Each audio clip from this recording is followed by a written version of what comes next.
And this week's top 10 is top 10 face painted wrestlers and tag teams. Got several people we know to vote for this one. Put it out there. Might be some shockers here. A lot of people with different histories and different interests voted on this. Let's run it down. Number 10, the Great Kabuki. And I put a little bit of info here. He You got a sour face there. I'm guessing you didn't vote for the Great Kabuki, Andrew. That would be a negative, Ghost Rider. So I did do a I see Wikipedia search for WCC. everybody. Yeah, I see WCCW on that list. I You know know where who this voted came for him. from. Oh, yeah. What the Several fuck, NWA Dave? titles, several tag team titles. He was in All Japan, WCCW, and many others.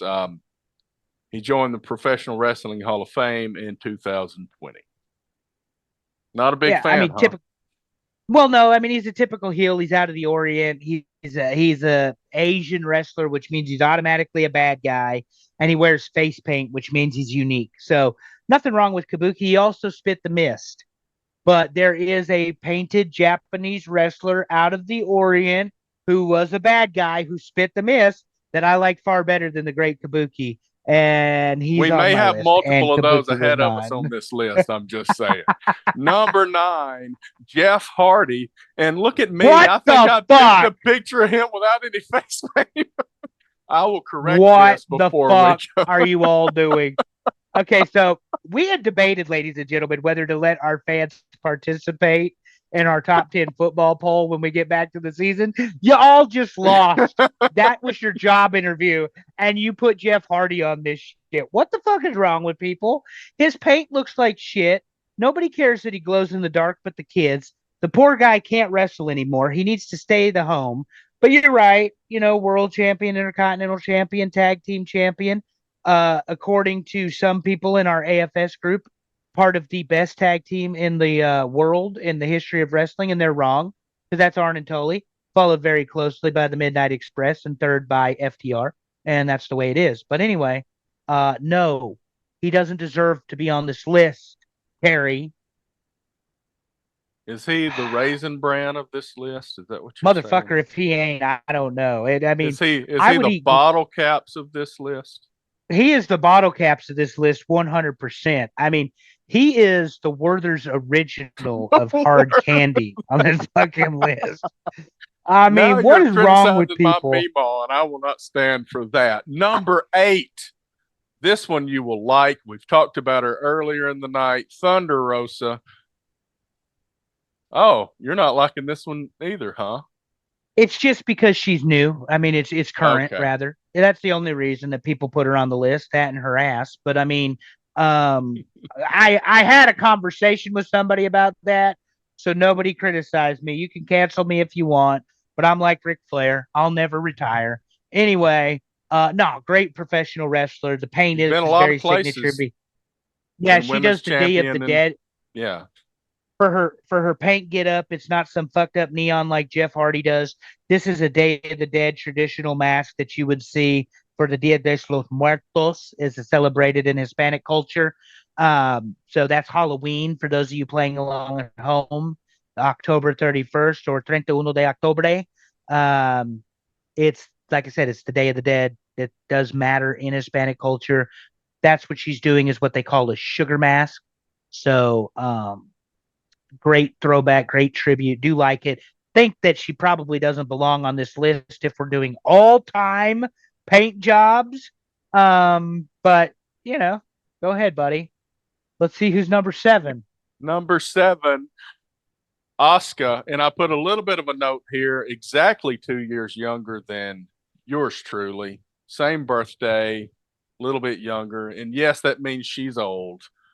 Wrestled in Japan and the US before entering in the WWE in 2017, where she had an undefeated streak in 2017 and 18. SmackDown Women's Champion, Tag Team Champions multiple times with Kairi Sane, Grand Slam Champion, game designer and hairstylist. She's doing everything. And I told you Yeah, that we would she's have multiple Asian face painted wrestlers that would spit some kind of colorful something. in people's faces here. And this is another one. Very true. Very true. I will say this about Asuka. I love what they did with her early, um, in her um, in her career.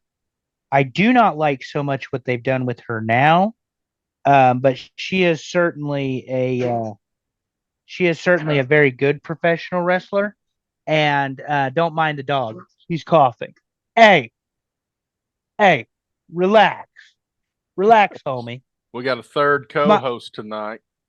This is my 11-year-old bulldog. He's having a moment over there. But anyway, It's like that um, scene from Christmas Vacation. Give him a minute. Give him a minute. He'll he'll cough it finish. up. And I screwed No, that up.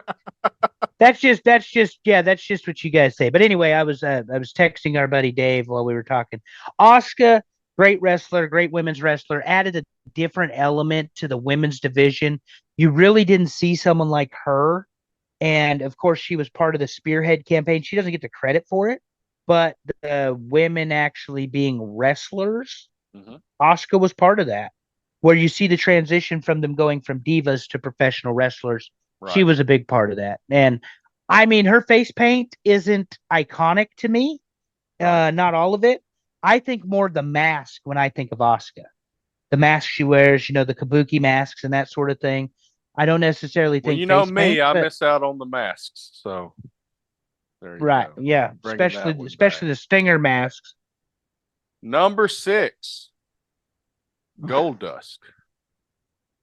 All right, I I fuck didn't vote for y'all. Gold. Gold I did Dust, not vote for Gold Gold Dust at all. Gold Dust is number one. Number Oh, are one on you the kidding me? list. Are you Number kidding me? one. I am dead serious, Terry. Man. I told you we were going to argue about who was number one on this list, and it is Wow. Gold Dust. You think about the longevity, the different styles, the way that he would paint his masks. Also, he is Dusty Rhodes' son, the other one, and one of the best professional wrestlers to never win the world championship.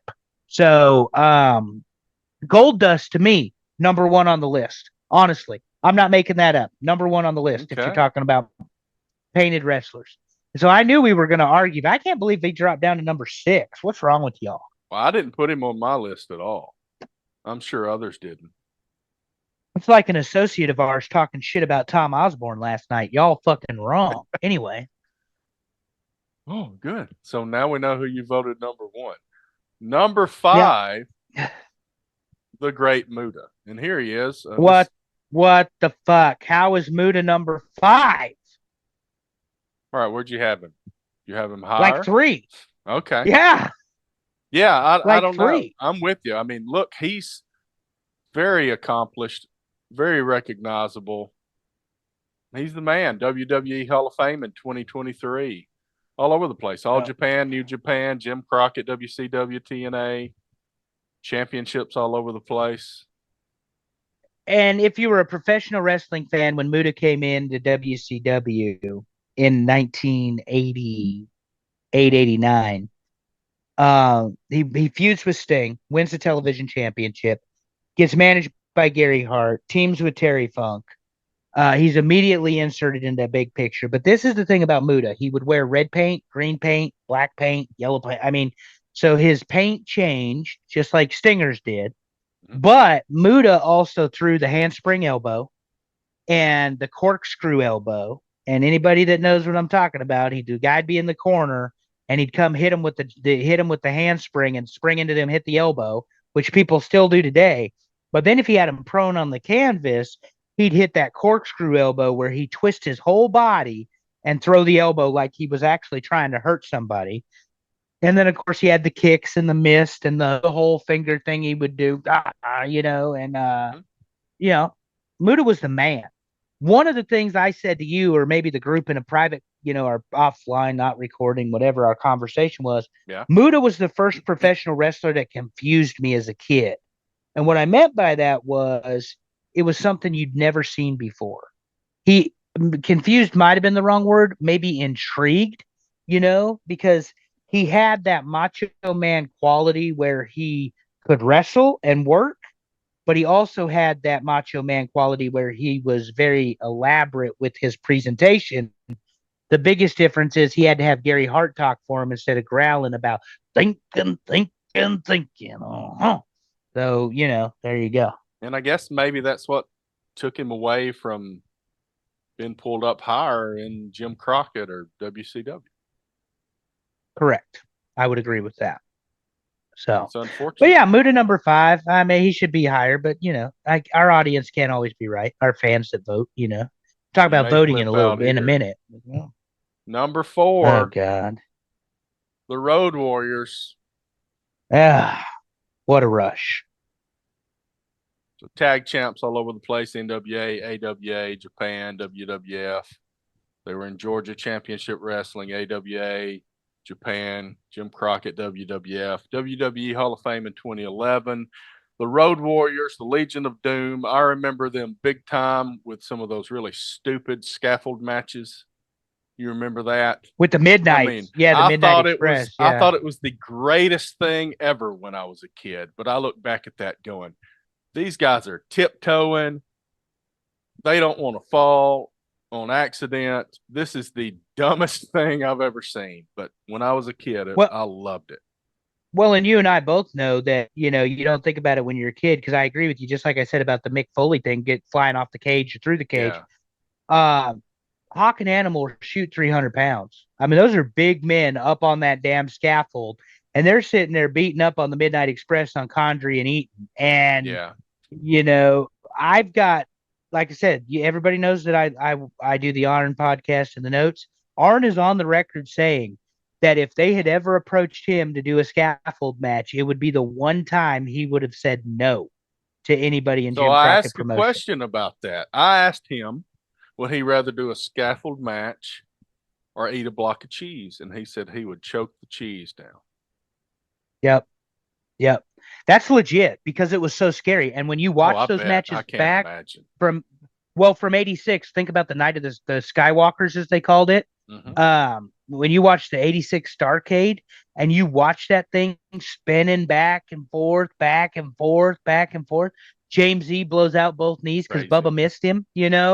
That is dangerous as hell It on a is. scaffold. Now, one thing about the Road Warriors that you don't see in this picture you've provided is eventually they settled into the signature paint, the red, the white, the black. Animal always had the spider on the forehead. Hawk always had the blades coming out each side.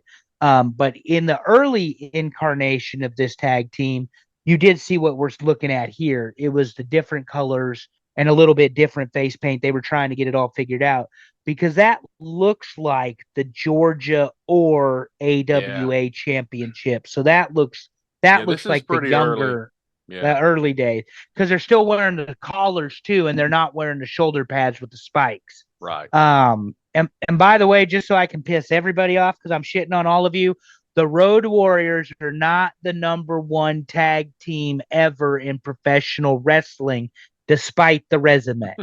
And I said it. I said it. I'm in it. Well, let's move on to number 3, Finn Balor. And this is a Mm. guy that I just a little bit of history for folks. Um, in 1999, I pretty much quit watching. I was a WCW guy. It was turning to And it complete crap in and it was 99. shitty in 1999. Yeah. And I went off to college because I got out of high school in 97. I went a couple of years to a junior college and I moved away in 99. And at that point, since it was getting crappy anyway, I just quit watching. Well, in 2019, I start watching again. So I missed a huge chunk of why people fell in love with Finn Balor, and I had to go watch it back on the network. But I tried to find a good picture of his paint. This looks pretty gruesome. And he's another guy, he's not wearing the paint every time, you know? Like I had to make some decisions about, like, I didn't put Cody Rhodes on here because, I mean, Stardust is not like his major character, right? But I decided to go ahead and put Finn Balor on here because the paint is well known with him. And he gets number 3. Yeah, so the one thing about Balor is his paint got normalized or um commercialized rather in WWE. So this is the classic look that you would see Balor in. But when he was the leader of the Bullet Club in New Hmm. Japan, which, like you said, Terry, you have no point of reference for simply because you Not at weren't all. watching the product. Right. But this was Bullet Club original. He's the OG. He's the first leader of the Bullet Club before AJ Styles comes in, and that was even before Kenny Omega, Jay White, and I Right. forget who they have now. Finley, David Finley. But anyway, Balor used to paint. He would do Carnage. He'd do Rampage. From the Spider-Man. He would do the different patterns and stuff with WWE because, of course, Vince is a merchandising machine. He went with one solitary, same, similar pattern. You'll always see this as the demon, is what they called him, Right. but it wasn't always that way. Um, Balor did a lot of different paint work in Japan that were unique and different for the different matches. When he was, the Prince is what he was, but he would come out as the demon. It was his alter ego. So Right. always something he's used and utilized and played with. Unfortunately, they've gotten away from him in WWE as the Yep. you know the demon, but always part of his presentation. Awesome. Thanks for the history lesson there. Like me, I had to go look him up a little bit because I heard when I met you guys, I heard a lot about him. I had not watched it. I had to go search for it, and obviously he's made an impact since he's been around. So Yep, number three. very good professional wrestler as well. Number two, Demolition, Here comes the WWF Tag axe. Champs. Here comes the They are smasher. not in the WWE Hall of Fame. They had some legal battles with the WWE about um, rights to their name, and they were trying to use it in independent wrestling, and they were battling back and forth. And I guess as a result of that, they are not in the Hall of Fame. Excellent tag team. No, but they're the three-time tag team champions. They defeated Strike Force at WrestleMania 4. They would defeat Barbarian and Wardlord at WrestleMania 5. At WrestleMania 6, they regained the tag team titles after losing them to the Colossal Connection in December of the year prior. And the Colossal Connection, of course, is Andre the Giant and Haku. So pretty good company there. 1990 at SummerSlam, they will lose to the Hart Foundation with the assistance of Demolition, or not Demolition, they are Demolition, Legion of Doom. But yeah, Axe and Smash for 3 years or 4 years I mean, really, when they came into the company, it was 87, I want to say, or 88, end of 88. So 88, 89, 90, they dominated WWF. And like I said, it was across three WrestleManias. They actually had the longest reign before the New Day for the tag team titles. And that reign was ended by the Brainbusters, also known as Tully Blanchard and Arn Anderson. Saturday night's main event with the chair shot from hell, the Giant, Bobby Heenan, and all the rest. And of course, when Arn and Tully leave, they drop the titles back to Demolition. And rather than having the WrestleMania match where Demolition would regain the titles with the Brainbusters, they end up losing to the Colossal Connection, and then they get the titles back when Haku kicked Andre and then got hit with the Demolition decapitation for the win in the Sky Dome in front of 60,000 people. So I might know one or two things about Axe and Smash there, Barry Darso and Bill Eadie there, Terry. As you can see, I'm very prepared, arms crossed, you know, Axe and the just waiting, Smasher. just waiting to cuss a motherfucker out like Nick Saban, my hero. The Saban Well, position here, arms crossed, just waiting. Because well, number one, if it ain't number one Sting, should be I obvious at this point, I and it might is flip my Sting. shit. And I got two pictures of him. And he's had such different personas with face paint. I mean, he's done a lot with it. And I've listed out here that we can see, obviously, NWA World and TV Championships, CW World, US Tag Team Championships, NWA TV Champ, NWA US Champ. I think I said that twice. TNA World and Yeah, Tag you Team did. Championships, AEW Tag Team Champs as he retired with that one. Did All Japan. And he's been all over the place. Professional Wrestling Hall of Fame in 2018, WWE Hall of Fame in 2016.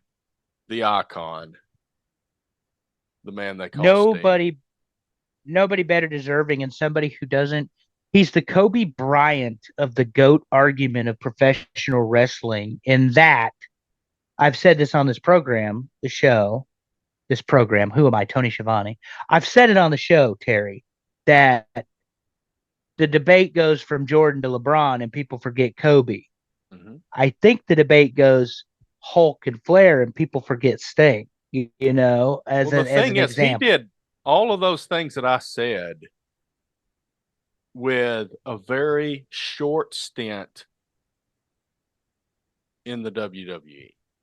Very And short. that's why he's not as well known as those two who had big runs in the WWE. Just imagine But if he Sting, had gone earlier in his no, career when he was, I mean, he had the opportunity and just decided not to. He was loyal and very much didn't so. make it, but he was the guy. And the one regret Sting has in his career is he didn't get to fight the Taker. Not as the Taker. He and Mark Callis did wrestle. Mark Calloway, mean Mark Callis back in Right. WCW. They did wrestle, but he did not get the opportunity to wrestle as Sting versus the Taker. And he said that's one of his only regrets is he never got to wrestle Mark Calloway as the Undertaker. So Who pretty good knows? career, Terry. WrestleMania Like I 50. said, I mean, and we're talking about Sting. It was his last match. Why not be the number one guy on the list, even though I think it's Gold Dust? But it's okay. That's fine. Yeah. But like you said, neon paint all the way to you go from neon Sting, surfer Sting, multicolors always matched his outfit, his paint and his outfit always matched. Then you go to the Crow Sting, the Joker Sting, the modern Sting. I mean, how many Sting masks do you think have been sold over time? The the Tons. the joke, the Crow Sting masks. The And I missed a great WCW sold them for souvenir. years, Yeah, and you missed a great souvenir. But my point was, they're going to sell those things forever, like NWO definitely. shirts, Austin 316 shirts. And Sting was made by Ric Flair. He was made by Ric Flair in July of 1990 when he finally won the world title at the Great American Bash. For those of you playing along, it was actually July the 7th, 1990. Sting was made Baltimore, Maryland, and he never really had these big runs as champion. He never had, people don't talk about him the way they talk about Flair or Hogan, but Sting was always in the picture. Even when Hulk came in 94 in WCW, and Sting, the number one babyface, is automatically bumped down the card to the red and yellow Hulk Hogan. He really wasn't. It was 1A and 1B. And Sting was always the franchise for the WCW fans and always will be. WCW. Um, WCW. And I was a WCW guy, Terry. So I am all Me for too, the Stinger. sir. My Meemaw made sure, and here's a little, I don't know, I've said it a million times. I don't think I've said it on the show. When I was a little kid, and I was the perfect age for Vince to pull me in Saturday night's main event, Yep. And I said, Meemaw, you need to watch the WWF. It's good. And she said, I don't watch that crap. I watch the NWA. So she was Mima knew usually what right. was good She knew wrestling. what was good. That's right. She hated Tully, You knew but what was good wrestling. that is what it is. But that was supposed, Mima was supposed to hate Tully. That's right. And she Mima did. was supposed to hate She Tully. believed. And I Yes, told, sir. I think I told Tony and David Crockett that one time in Chicago. I was telling them about my Meemaw and how she would love that I was meeting them and all that stuff. And I think I told Arn that she would hate that I was actually being nice to him, that kind of thing. Because that's Oh, kind yeah. of the way it was. And he loves that shit. Like he eats it up because for him that means they did their job. You know, Yeah. if you hated him, that was the whole point. What he was trying to So at do. least, Yeah. yeah, and now he's one of the most revered veterans in professional wrestling. So anyway, All so right. there's So the there's top the 10, top Terry. 10. Yeah. Some good names, Yeah. not in the order I expected. Didn't expect you to Mm. come up with Gold Dust for your top pick. That's for sure. I thought you were going to go Road Warriors for some reason. When you told me that you didn't vote Sting number one, I expected Road Warriors, but I I love, guess wrong. I love Demolition, not the Road Warriors. That's true.